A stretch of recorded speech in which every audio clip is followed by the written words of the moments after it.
Now, the next slide might be very familiar to you guys. Yeah. So, for those of you all who don't know, this is Marlon Brando, the movie's Godfather, and it was about the mafia. And the next few slides are going to be about making a mafia offer. So, um, there was some years ago in marketing a very popular. I remember actually even before the internet really started in 2006, when I was uh, trying to buy a book.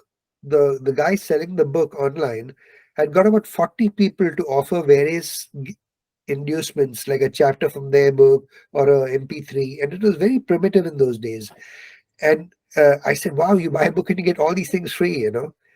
And uh, we soon realized as we went down the line, we never used most of those things. They were just inducements to our, you know, primitive brain. And uh, it got accentuated with a guy called Alex Hormozy, who some of you may know or heard of. He wrote a great book called 100 Million Offers, and a book after that, I think 100 Million Leads. I'm not sure if that's the title. But anyway, the point is that people are again getting tired of this because most of those things have been used and beaten till they're black and blue. And I like to be contrarian, and I want you to think contrarian. So, what should a mafia offer be like? So, we're going to use the following principles: superposition, entanglement, which we already talked about earlier, reptile brain, which is not much to talk about. We all have a reptile brain. It's the amygdala.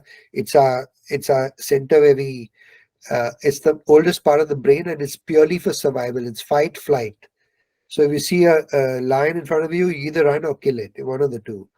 And the moment somebody starts heading towards a pitch, our brains start wanting to get out of there as fast as possible. So solution, don't pitch. And I just talked about Heisenberg's uncertainty principle.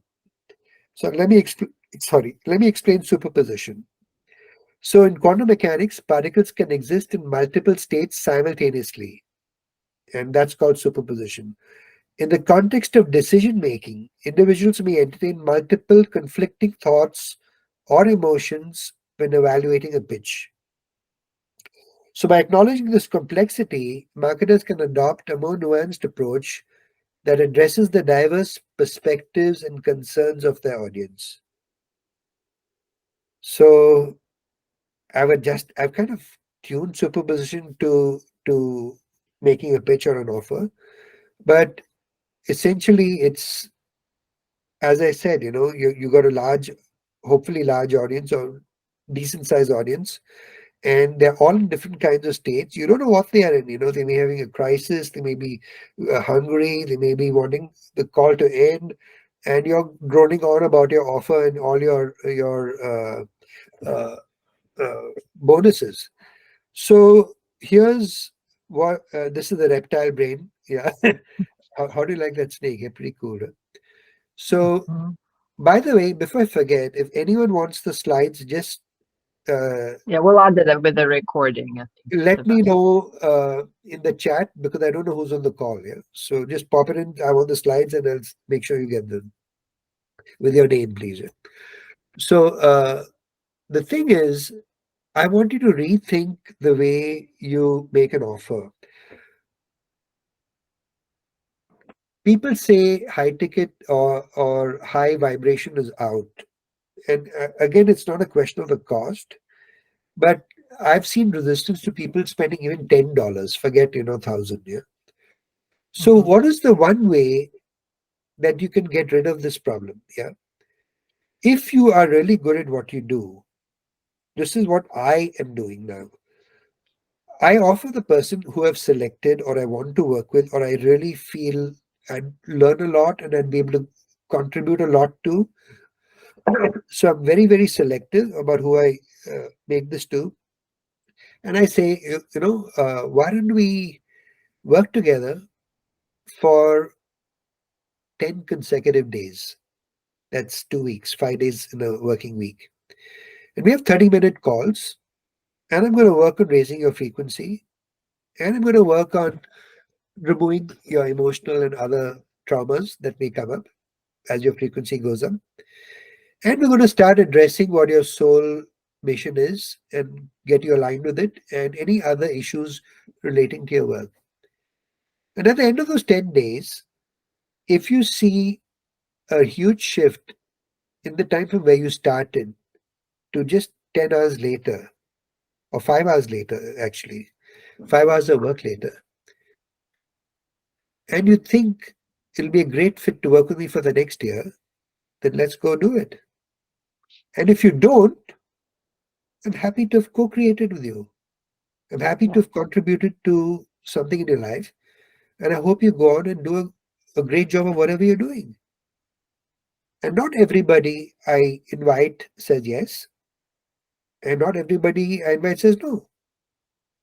But the odds are that most of the people I invite say yes because they've spent 10 hours working with me, and that's a lot of time.